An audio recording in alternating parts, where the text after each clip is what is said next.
नमस्कारम सद्गुरु। क्या आप हमें बता सकते हैं कि हम अपनी मेमोरी पावर कैसे बढ़ा सकते हैं और परीक्षा के डर से कैसे छुटकारा पा सकते हैं? परीक्षा का डर? ओह, आप सही आदमी से पूछ रहे हैं।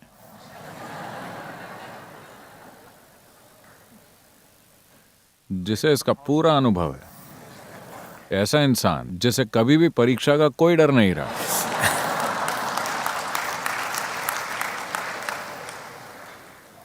मेरे पिता की सबसे बड़ी चिंता यही थी कि मुझे परीक्षा का कोई डर नहीं था। वो कहते इस लड़के को डर ही नहीं लगता, इसका क्या करें।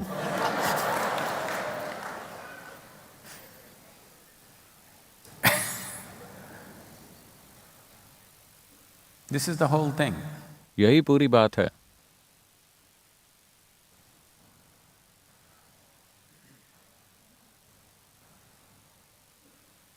You're asking this. आप ये सवाल पूछ रहे हैं, अच्छी बात है, लेकिन पहले आपको समझना होगा कि कहीं ना कहीं दुनिया में, समाज में यह धारणा फैली हुई है कि डर एक तरह की खूबी है। डर कोई खूबी नहीं है। डर आपको सबसे बदसूरत प्राणी बना देता है। आपके जीवन का सबसे बुरा अनुभव शायद डर ही है। इसी एक चीज के अभाव ने मेरी जिंदगी को बहुत ही सुखद बना दिया है, क्योंकि डर हमेशा किसी ऐसी चीज का होता है जो अभी तक हुई नहीं है। डर किसी ऐसी चीज का होता है जिसका अभी कोई अस्तित्व नहीं है।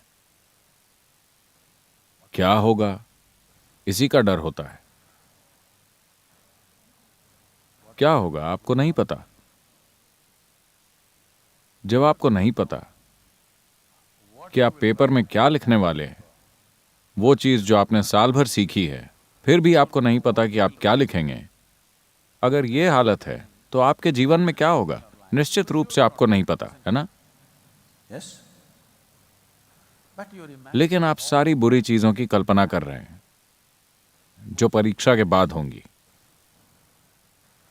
नहीं, परीक्षा के बाद एक बढ़िया छुट्टी मिलने वाली है। Yes. फिर एक दिन आएगा जब रिजल्ट अनाउंस होंगे। My 10th standard exam. मैं अपनी 10वीं की परीक्षा का रिजल्ट देखने नहीं गया। मैं अपनी 12वीं की परीक्षा का रिजल्ट देखने नहीं गया। बाद में कोई जाकर, मेरा परिवार उबल रहा था, आज रिजल्ट है, तुम क्या कर रहे हो। मुझे क्या करना चाहिए। Then they will tell somebody. फिर वो अपने किसी परिचित को बताते और उन्होंने जाकर देखा होगा कि रिजल्ट का क्या हुआ। Well, somehow. मैं किसी तरह से पास हो गया। Now the thing is just this. अब बात बस ये है कि आप स्कूल कुछ सीखने जा रहे हैं या आप स्कूल कुछ साबित करने के लिए जा रहे हैं। आपको ये फैसला करना होगा, हर किसी को करना होगा। आप आश्रम आए हैं कुछ जानने के लिए या कुछ साबित करने के लिए, आपको यह तय करना होगा। अगर आप किसी जगह खुद को साबित करने के लिए जाते हैं तो बीमारी बैठ जाएगी। असफलता और सफलता की बीमारी आपके अंदर बैठ जाएगी। वो इंसान जो सीखना चाहता है, उसके लिए न तो कोई असफलता होती है न कोई सफलता होती है। बात केवल कोशिश की होती है। किसी को एक दिन में समझ में आ जाता है, मुझे 10 दिन लग सकते हैं, और किसी को 100 दिन लग सकते हैं। ये बस कोशिश करने की बात है। अगर आपकी दिलचस्पी सीखने में है तो कोशिश करना भी एक सीख है। लगातार कोशिश करने के काबिल होना भी अपने आप में एक बहुत बड़ी सीख है ना। तो कुछ साबित करने की कोशिश मत कीजिए। अपनी याददाश्त को सुधारने की कोशिश न करें। Please. आप स्कूल किसी बेकार चीज को याद करने के लिए नहीं गए, बल्कि कुछ सीखने के लिए गए हैं। अपने जीवन के क्षितिज का विस्तार करने के लिए गए हैं और अपने चारों ओर के इस अस्तित्व के बारे में कुछ जानने और समझने के लिए गए हैं। विज्ञान यही है, गणित यही है, सब कुछ यही है। आज आप जो पढ़ रहे हैं वो कोई विषय नहीं है, वो जीवन के अलग अलग हिस्से हैं। शायद इसे बहुत ही नीरस तरीके से पेश किया गया है, मगर फिर भी वो जीवन है। Yes?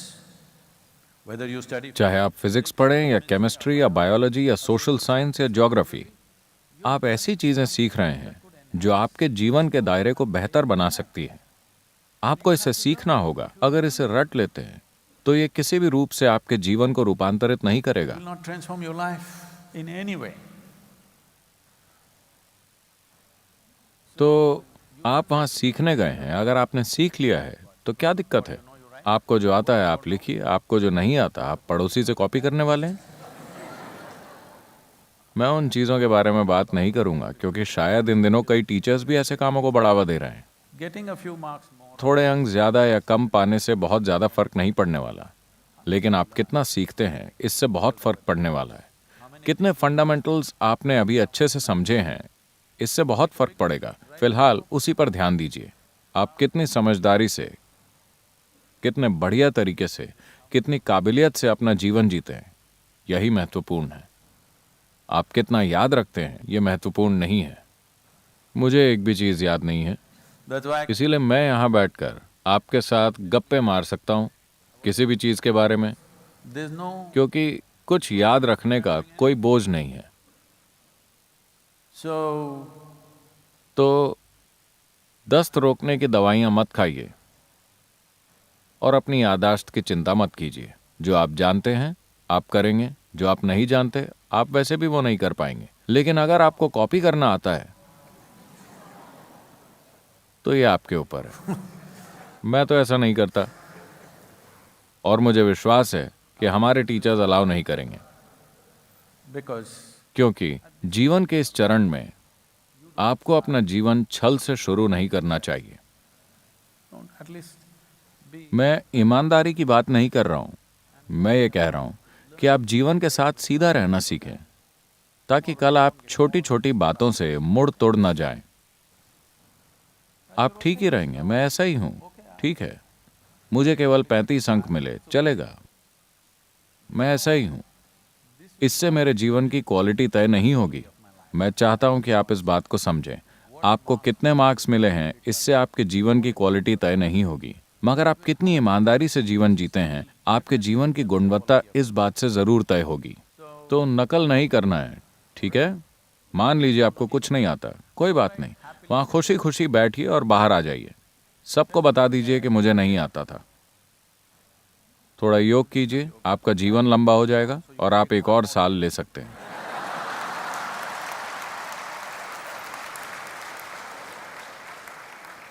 सीखने के लिए एक और साल, मगर नकल मत कीजिए, क्योंकि छोटी चीजों के लिए अपनी ईमानदारी मत खोइए। ये मामूली चीजें हैं, इन छोटी चीजों के लिए अपनी ईमानदारी मत खोइए, वरना कल जब आपके सामने बड़ी चीजें आएंगी तो आप उनका सामना नहीं कर पाएंगे।